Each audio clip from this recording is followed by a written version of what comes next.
you don't know me, my name is Neriman Yilmaz, and I'm a postdoctoral fellow here at FABI. And I mostly work on the Fusarium taxonomy, and today I will talk mostly about the Fusarium fujikuroispecies complex.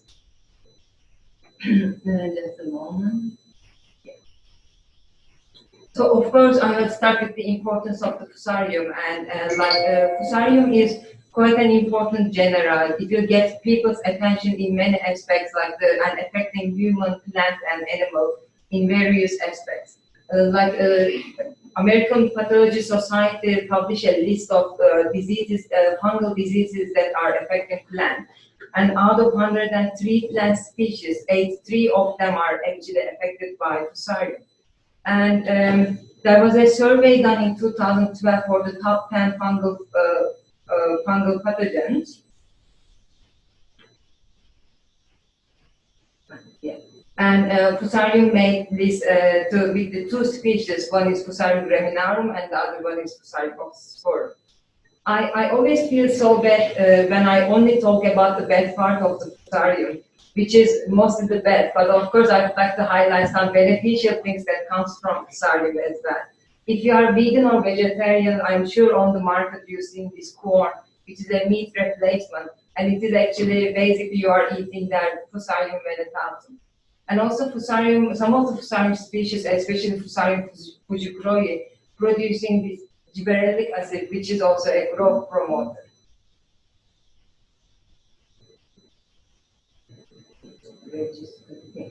So once you are talking about Fusarium, of course we cannot ignore the mycotoxins. Mycotoxins are the toxic compounds that are produced by different fungal species, and there are 300 mycotoxic compounds are available or produced by fungi. Only 5 of them are regulated at the moment, and from out of these 5 regulated things, 2 of them actually found from South Africa or described from South Africa, and one of them is monistin, which was described in the early 80s, 1980s by Marasat and his group. And the funny thing on that, even though it was described in early 80s, the regulations for monistin to South Africa only came in 2016. So it was quite late. So there is something to pay attention. But as you can see from this Wyoming survey, mycotoxins are also not only one country's or one region's problem. It is a global problem here, as you can see. And especially, there are certain mycotoxins, such as aflatoxin, they are in certain regions it occurs, like Latin America or Middle East Asia. But if you look at the map in total, like Fusarium or mycotoxin, deoxynivalenol, zeralone, or monistin, they are worldwide problems. Also from this survey, you can see that 71% of the samples that analyzed has more than one mycotoxin. So when we are talking about mycotoxin problem as well, mostly we are talking about a not one mycotoxin problem, multiple mycotoxin problem we are talking. When we look at the history of Fusarium, it of course starts by Link 1809, and he described the genus by using the Fusarium. And he was very charmed by this Macroconidia. But then the name was sanctioned by Fries in 1821 as Fusarium. And for 110 years, there wasn't any really guide for Fusarium to work on, and mostly people continue to describe Fusariums, but mostly only based on the plant that they isolate. So there were, when Bullen-Weber and Regeling start with their monumental monograph, there were already 1,000 Fusarium species were established that time. And they published this monograph in 1935 with Fusarium, and in there they accepted 65 species, 55 varieties, 22 forms, and 16 sections they introduced. And Bullen-Weber and Regeling are the German mycologists. And during 1940s and 1950s, Snyder and Hansen, they are the American mycologists. They developed a new taxonomic system, and they also introduced a single sporing to Fusarium, but they reduced the number of accepted species from 65 to 9. So of course this brings quite a distinct taxonomical schools for different continents. So you can easily see that there's very much a big difference between American school of Fusarium taxonomy and the European school of Fusarium taxonomy. And informally you can call them lumpers and splitters, where the Europeans tend to split the species and sometimes genera, and for Americans they apply a bigger concept. And I will not get into too much detail, but there has been a time that in, again, early 80s, when Wally Marasas, also a South African mycologist, involved, it was a sort of a peaceful time for Fusarium taxonomy, I can say. Both lumpers and splitters get along, and that time was called moderate. But of course, the story now changing with the implementation of the International Code of Nomenclature for algae, fungi, and plants. As we all know, from 2011, now the code is changed and it says that one fungus, one name. But it, of course, affects the genera like Fusarium when they are pleomorphic, which means that there are more sexual genera are related with Fusarium. Like many of us actually know, one of them is Giberella. It applies to a bigger portion of the Fusarium, such as Fusarium fujikuroispecies complex, or like Fusarium graminearum, and things. Important plant pathogens are also in Giberella, they have Giberella sexual spec. But it is not the only one. There are multiple of them available, such as Fusarium fujikuroispecies complex has a teleomorphic genera linked with them cyanobacteria. Fusarium staphylae giaecia is linked as a teleomorphic genera, and Fusarium decemcellularis teleomorphic genera is Albonectria. And one of the famous one is the Neocosmospora, which was the sexual genera of the Fusarium solanum species complex.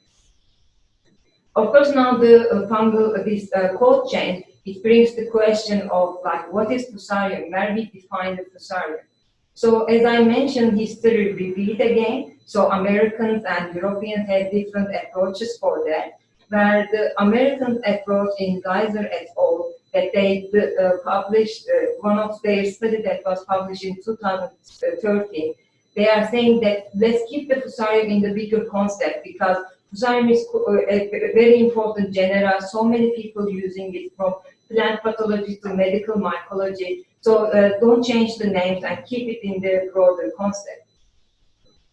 Whereas the European approach, I would say, with Lombard et al. 2015, they are saying that yes, Fusarium is very important genera. It is used worldwide and from plant pathologists and medical mycologists as well.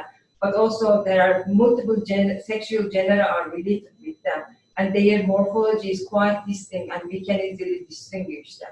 So that in their approach, they say that let's keep the Fusarium for the Giberella teleomorphic group, so this upper clade call it Fusarium, but then call the others one with their sexual genera, like this will bring, of course, name changes such as Fusarium solanum species complex is now going to be called as Neocosmospora.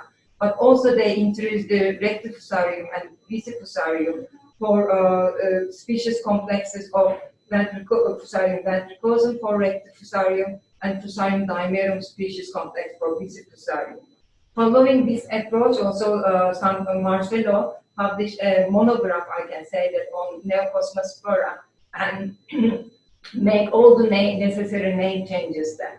But also one thing I would like to mention, that this wasn't the first time that is actually splitting the Fusarium idea comes.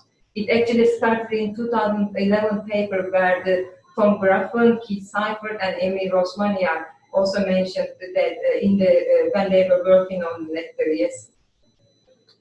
But everybody can relax and breathe now, because I will not get into too much detail on species complexes there, but I will only talk about the Fusarium species complex, which is the Fusarium for both concepts. So everybody actually calmly listen this stuff.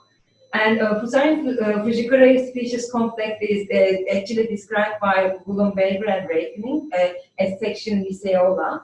And for the Fusarium species that producing the macroconidea in chains or pulses, and they produce macroconidea, but they don't produce the chlamydia spores.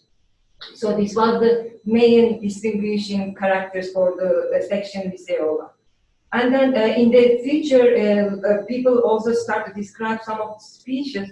They are looking morphologically like section Lyceola, but they are producing the chlamydospores. Therefore, by Kwasna et al. In 1991, the section Laminia is introduced.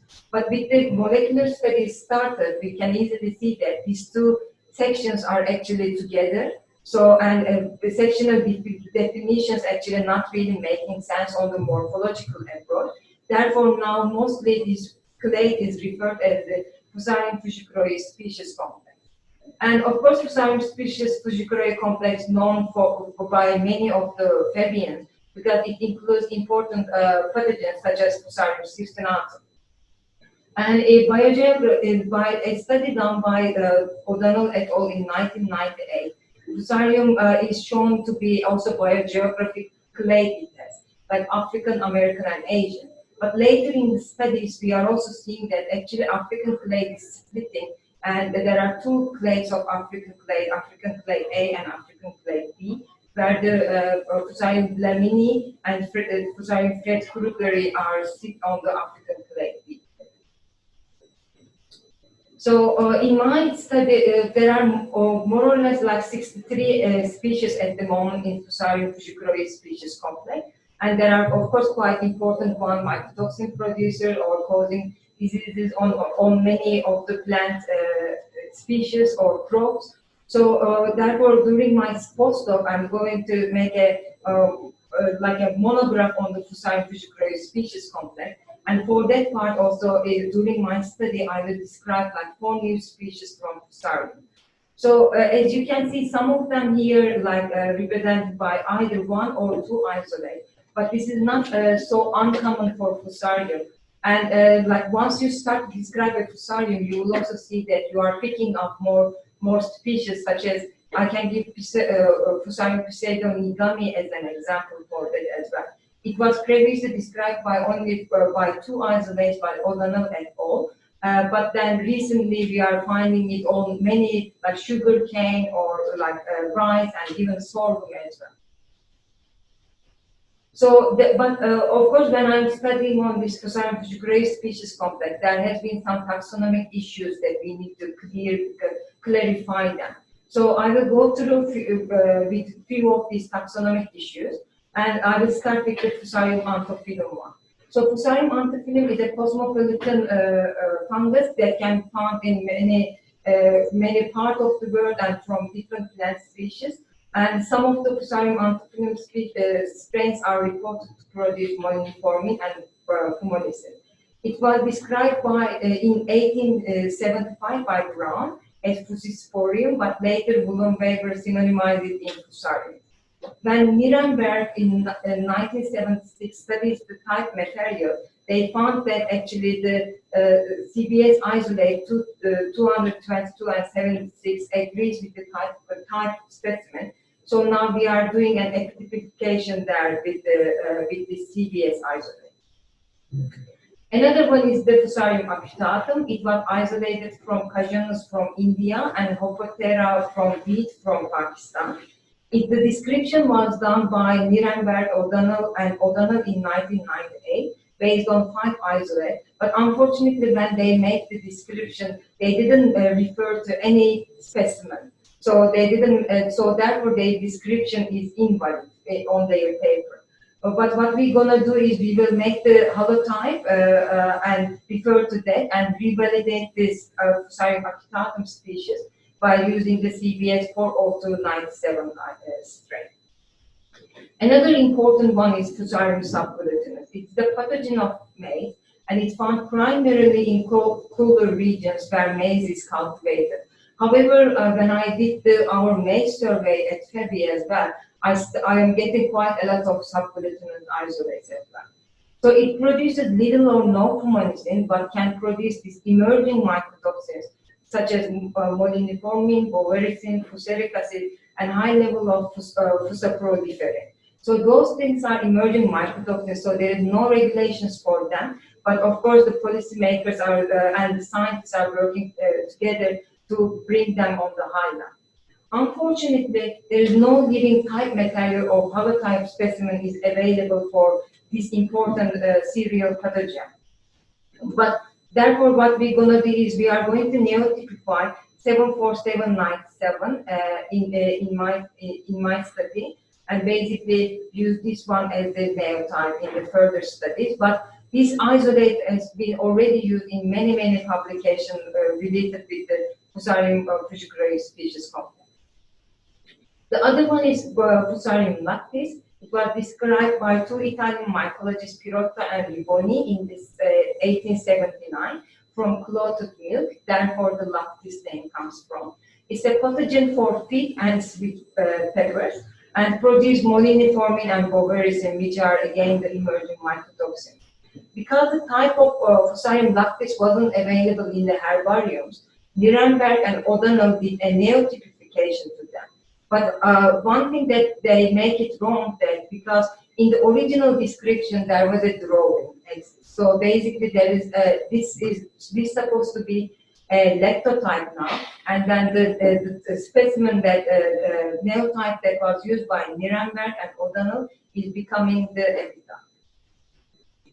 Another one that I will go is the Fusarium sujicere. This was described as Fusarium by Schroeder in 1874, but then it was transferred to Fusarium by Sacchari in 1892, and it was discovered, recovered and isolated from Sujicera pratensis from Europe, and it is not known to produce any fumonisins or moliniformin.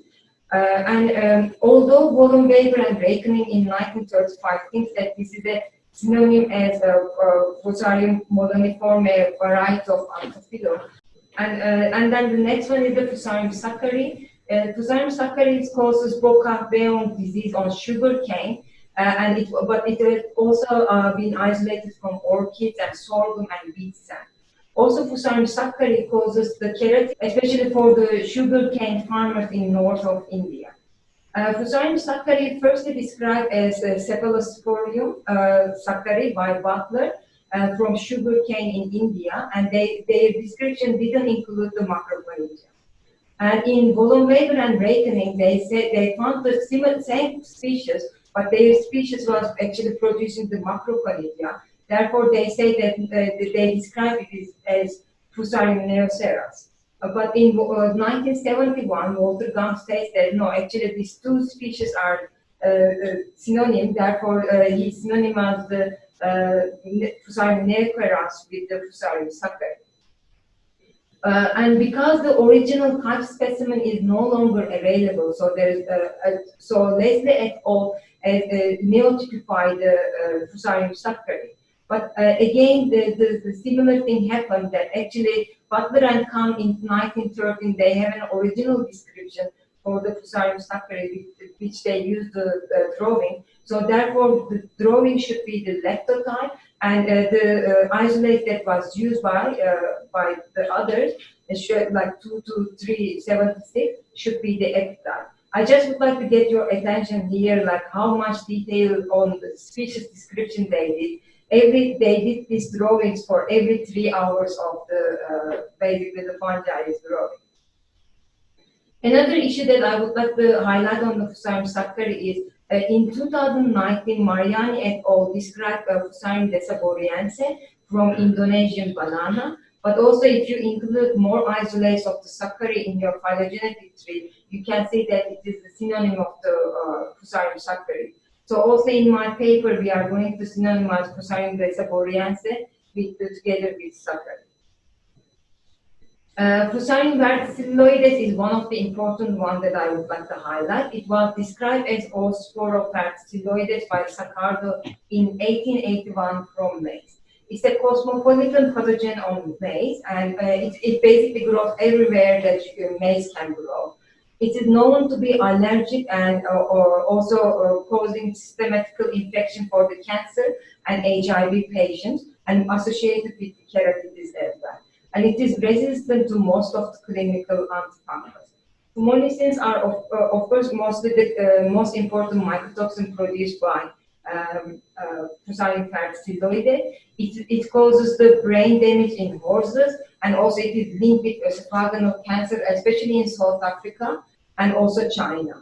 And it also causes the birth defect in humans. Because especially in South Africa, maize is consumed a lot, therefore this really makes a big problem. It also known to produce fusaric acid, fusarins, and bovaristin. And this fungus actually associated with many range of diseases, but it is on different hosts, but it actually comes from a taxonomic issue, because this species previously known as Fusarium moliniforme. And Fusarium moliniforme has so many variations depending on by using the biological species concept. But since 2003, a paper from Scientific is also said that we are not using moliniforme because it's such a wide species. Therefore, it was split by as Fusarium verticillioides, that is linked with maize, and Fusarium capsinum, that is linked with sorghum, Fusarium sacchari, that is linked with sugarcane, Fusarium mangifera, that is linked with mango, and fujikori from rice. Is the parts that are all split from the Fusarium moliniforme. So no type material could be located for this species, but the original plate published by Saccardo in 1881.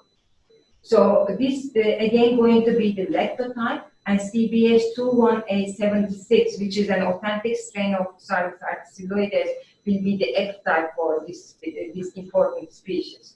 So these are all the taxonomic issues that I'm also focusing on my paper. But how we are actually applying, what are we actually as an applied mycology group doing, where do we apply those knowledge? So I would like to just go briefly on the projects that applied mycology group we are doing.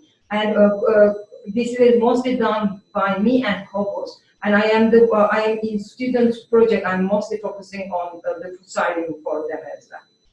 So in applied mycology, we have quite enthusiastic mycologists such as Mike, Pedro, me, and co-hosts. So we are of course keen on describing new species because we know that it is estimated, but the estimated number of fungus species in the world is minimum 2 million.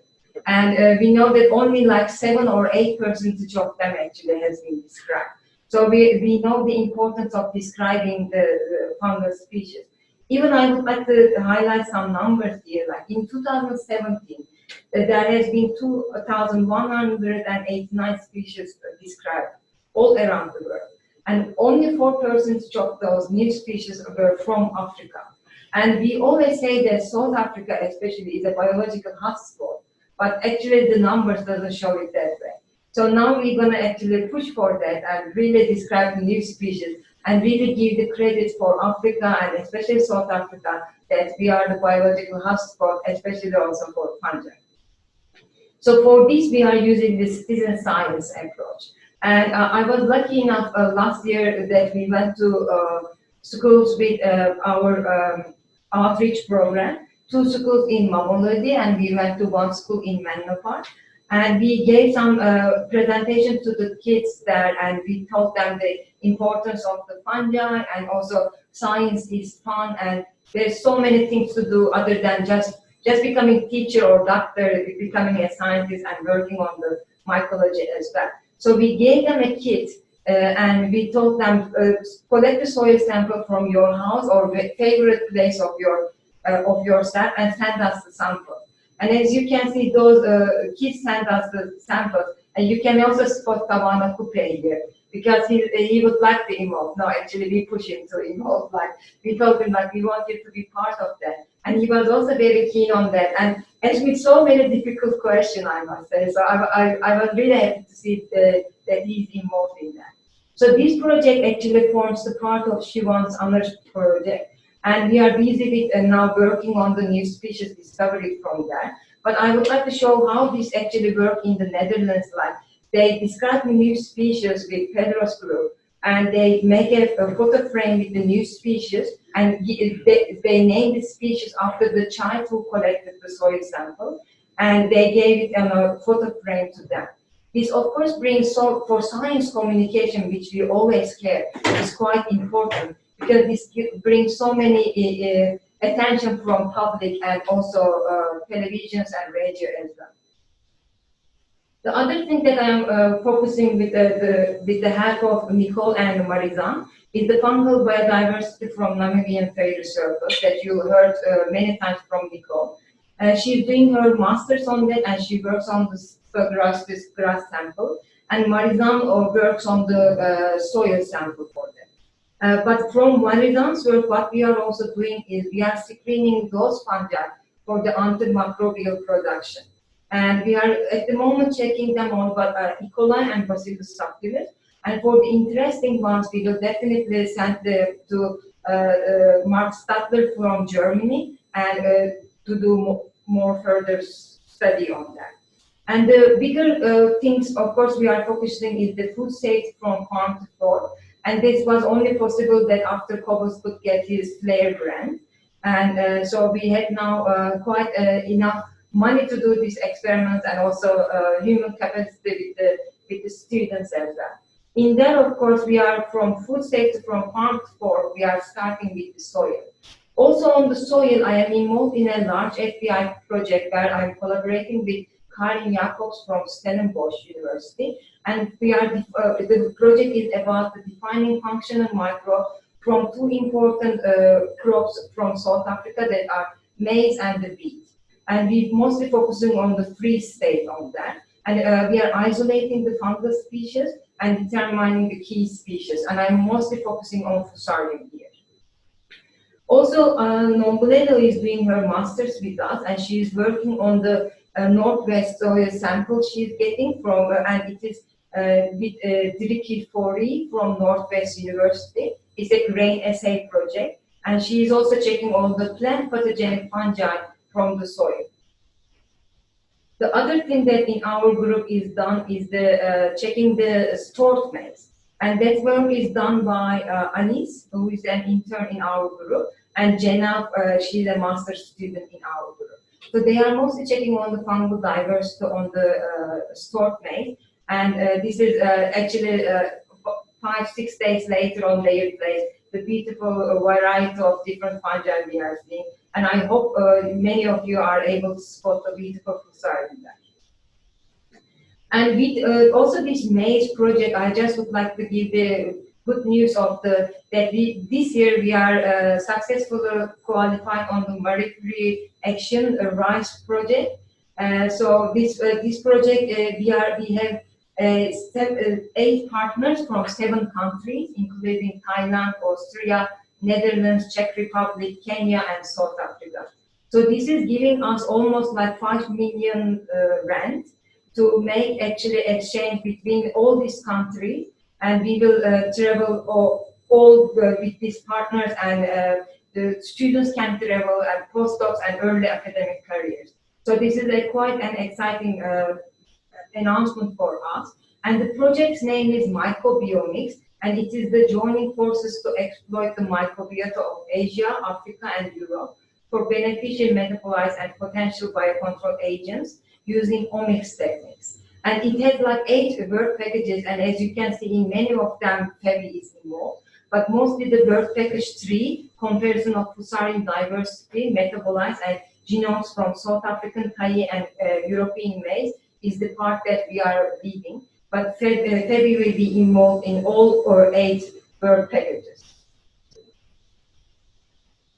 And for the farm to fork approach, last but not the least part is where Claudette is leading. She is mostly working on the animal feed, and she is using she will compare the culture dependent and culture independent technique by bringing something totally new to an NGS approach. And with all these studies, we are aiming to do food safety from farm to fork and apply our taxonomical knowledge with the correct identification, because everything actually basically starts with the correct identification of your project that we also, or your problem, like we also experienced that from coronavirus as well. You need to actually know what your problem is and give them a correct identification. With this, I would like to thank you to Applied Mycology Group, FABI, Esther, and all the funding bodies. because this is like a machine going on here, I must say. But this machine cannot go through without any of these wheel is missing. So thank you, everybody who is involved, but also thank you all for listening to my presentation. We've got enough people here to do a hand clap. Thank you, Neriman, for a fantastic presentation. Both the detail, I mean, there's so much, for those that haven't done taxonomy work before, you know, just listening to you, all the detective work that goes into that, and then the detail to be, or the work to finalize that taxonomy that has permanent value, you know, after that point, and affects so many important processes. Pedro also makes the comment here in the chat box of how important that taxonomy is for the applied work eventually. And it's fantastic to see how all of that flows into the applied work. So congratulations to you and the rest of the team for the rise. And it's really been an incredible year and a lot of momentum into that program. So we have a few minutes for questions. Are there questions to Neriman? So if I start us off, so of the lumpers and the splitters in the early years, who was right? You know, who prevailed? To be honest, it is not about being right or wrong, because they both have their right points and they both have their wrong points as well. But it all depends on which kind of concept school you are coming from. So, and in my opinion, I would prefer to have a split in that. It is because, you know, then the broader approach will bring a bit bigger problem. Because like when I gave the example of moliniforme, it was linked in multiple species. 7 species came from it. But if you also clarify that if it is really a crop specific, like a sorghum ones, this sacchari, sugarcane one is something, another species and like this. So you are reducing the problem. Because then you can use, for example, antifungal acceptability or susceptibility. You will know those information. So, in my opinion, narrower concept will answer more questions than the broader concept. Other questions in the room or online? Neriman, thanks for a fabulous presentation. Packing a hell of a lot in there. I'm going to make a comment about your the answer to Bernard's question. And I have a specific question for you. Bernard asked you who was right and who was wrong, and you said, well, nobody's right or wrong. I think it's pretty clear that, you know, looking back, Snyder and Hansen were wrong. I mean, they just lumped many very diversely different things into one name. And one might argue that the reason is that they didn't, you know, all they had was morphological tools. Yeah, exactly. And some biological species concept stuff as well. So they were limited, and they were trying to put in place a system for people to be able to identify species. Of course, you know, they weren't really species. So I think in retrospect, one would say they got it wrong. Were they blameless, or they didn't have the tools we have today? That would be my argument. I mean, we have tools today that can enable us to distinguish boundaries, or to try and understand boundaries. A lot of it's, you know, human-made as well, and we have to accept that. And then there's the real world, and that's nature. Yeah. We'll look at nature. But a question specifically to you is, you call on us, or it's what we want to do, to identify all the Fusarium somewhere. Where would you look? Where would you choose to look for the most diversity? I said, okay, Neriman, just go and find new Fusariums in South Africa this year. Where would you go to make sure you got the highest number, the greatest number?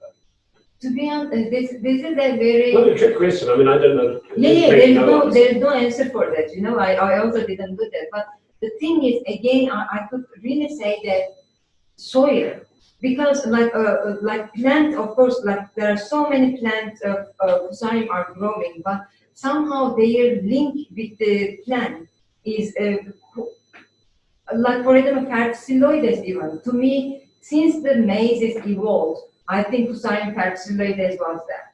It is the plant and the Fusarium interactions are so much together.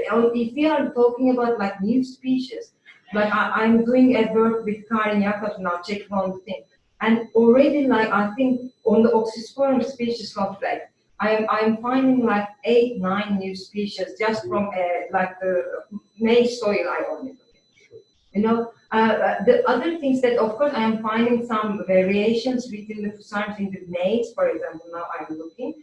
It is most of the time it is the described Fusariums that are already there. So I would go and look at the soil again, but not like a soil that no plant is growing. But again, you know, like Namibian fairy soil that we are finding. Like there are some like Fusarium is there, which was Fusarium dimerum previously, but also Chlamydosporum species complex new species are basically sitting there as well, both on the grass and also the soil as well. So again, I would probably have given a different answer in arguing, and I think you made a good point, you know, probably wrong. But you know, soils people, you know, Morasis and these people, they focused heavily on the soils. And I think of the work, you know, driven by Emma and students looking at these witches, brooms, and syzygium, where there are, you know, dozens and dozens and dozens of species. I don't know why. Yeah. I mean, it's completely crazy, but you know, Yeah. there's just so many in that one strange niche. Yeah. So maybe there are niches that we need to think about sort of focusing on. Yeah.